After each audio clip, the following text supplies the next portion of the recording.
donje moro mwaluongo ni annuity obe omi pension no.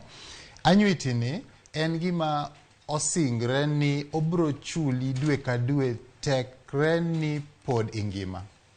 Mangiso ni kata obed ni tuo tekni gima cha pod ni kuomi gini ibro mi kata idwa dak mana higni 200 kata 800 ka Methusela mano pod gibro dhi mbele gi chuli. Mano tananeno ni en mober maloyo te manyalo luwe ma kipenja ka Josh anyalo wacho en moro mawacho ni income drawdown cha. Nikech pesa miketo iye kacha cha kiyiero ni anadwa ni mondo omia percentage makama dwe ka dwe modong cha pod bedo invested. Ma en gima pod dhi mbele gi kungo. Ma mano be aneno ka en gima ber. Korka Provident ni Provident osenyumo ji mang'eny sana e bur.